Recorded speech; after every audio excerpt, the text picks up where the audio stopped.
Up until now, we learned how to build EPWpy, how to install it, but now we need to learn how to use it. And as I said in the beginning of my presentation, that if you remember, we need to start with a material definition, and with this definition, we start performing the calculations, and EPWpy basically makes these calculations easy to perform in a unified manner. So first starting point is defining the material itself, and how do we obtain the structure and use EPWpy. So here I have created a test Jupyter notebook, a very simple starting point. Here you first need to define import various libraries. Here we have imported 3 libraries of Python, and then you need to import EPWpy, and from the EPWpy you need to import the EPWpy package, and inside the EPWpy package you have the EPWpy class, and this class basically defines all your material parameters. Here you can see I have defined silicon, which is my material, as the material inside the class. Now if you see, I have a very small setup in the class, and the structure in the EPWpy is provided directly from the materials project. How do we do that? A material will have a structure, atoms, and corresponding positions, lattice vectors, etc. You need to provide those to perform your calculations. One method is that you directly import the structure from the materials project. Now, if you go to the materials project website, in EPWpy, you can provide the structure either through the materials project, you can provide it by your hand, just like in a simple quantum espresso manner, or you can provide it using a postcard file. Here, we provide the structure using the materials project, and here you can see this is performed using structure MP149, and this is the materials project ID, and this is the material project ID for silicon. So what you can do in EPWpy to define structure is that you can go to the materials project website, and there you can search whichever material you want to find to perform calculation, and you can capture the ID from the material ID. From here, you can just make an input to EPWpy, and this will basically have the materials ID and the material structure. So here we have defined silicon through this. Another thing you can see in the input that we have not defined are the cutoff wave function cutoffs, the charge density cutoffs, and for those are actually updated by itself based on the cutoffs set by the pseudo dojo or the pseudo potential. So recommended pseudo potential wave function cutoffs are actually used if you do not provide the wave function cutoffs for your calculation. You can provide the wave function cutoff, and just by EPWfc, which is the key for the wave function cutoff, and you can provide something like 60 Rydbergs or whatever you choose yourself. Again, all the keys here except these few, for example pseudo ortho and structure MP, you can give all the keys that are possible for the quantum espresso, for example EPWfc, EPWrho, or any kind of key from the electrons such as convergence thresholds, which we will see in the later portions, and the code will just accept those and will be creating the input files accordingly.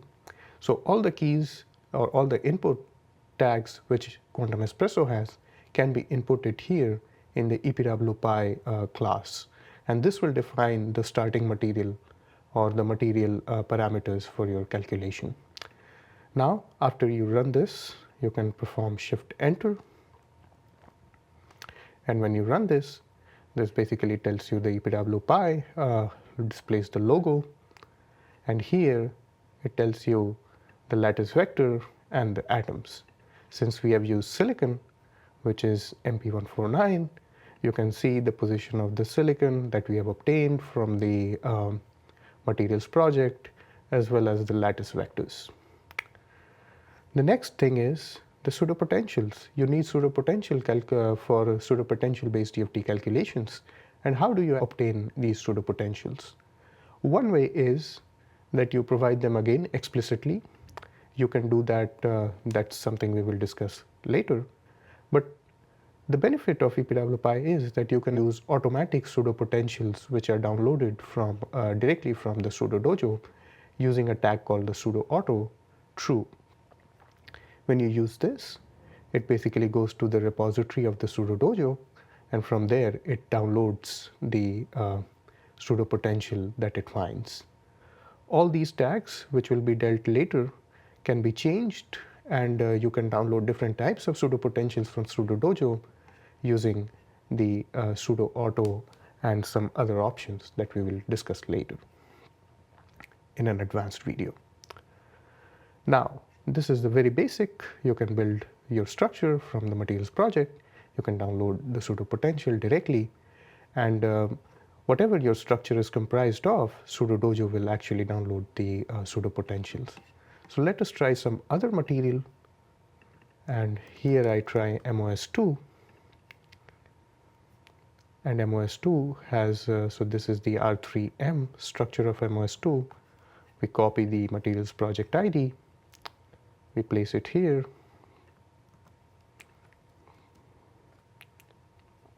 and as you can see, it has downloaded the MOS2 structure, and it has also downloaded the pseudopotential for both molybdenum and sulfur. The next point is to visualize the structure. So in the previous case we had silicon, and you can visualize the structure using a utility called the displaced lattice, which is implemented inside the EPWpy. With that, you can visualize the structure inside your Jupyter notebook. So here we had previously silicon, so this is the structure of silicon, but now we have MOS2 that we have downloaded, and we can see the structure here. And here you can see this is MOS2. So the blue is the molybdenum and the yellow ones are the sulfur atoms. You can also change the type of visualization. You can go to the default settings or remain to the ball and stick, and that will enable you different types of visualizations of your structure. If you want, you can even save this as an image. The other way to download the structure or to provide the structure is through a postcard file. And this is something you can do by performing structure simply using the tag structure instead of structure MP, and here you can provide the postcard file. And I already have a postcard file of silicon in the repository where I am running this Jupyter notebook, so this will actually use the postcard file. So structure, postcard, and here you can see that it's just the same silicon structure postcard and the silicon structure that it has now read. So from the postcard, it can read the structure, you can directly input the structure, and you can also provide the structure using simple quantum espresso values. So here we see an example on a terminal of providing the structure, and here you can see that we can provide the structure using EPWpy, atomic position. So let me copy this thing for you.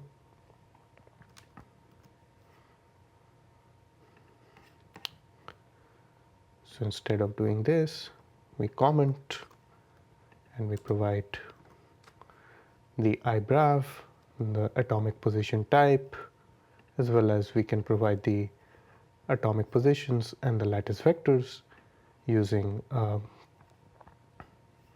quantum espresso input tags.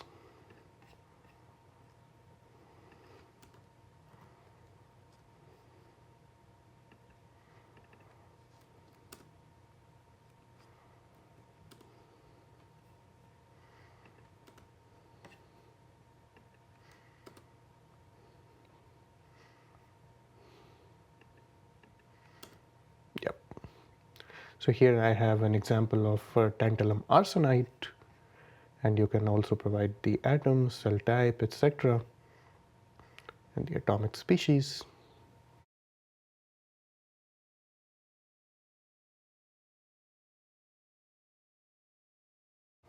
And this will actually read the structure this is providing structure in a more quantum espresso manner. So we can provide this structure in EPWpy in 3 ways. One is through materials project, one is through providing a postcard file, the other one is through relaxation. We can visualize the structure as well, as I told you and showed you, and this visualization can also be saved. All you can do inside a Jupyter notebook. You can also do all these things inside a terminal or a simple script.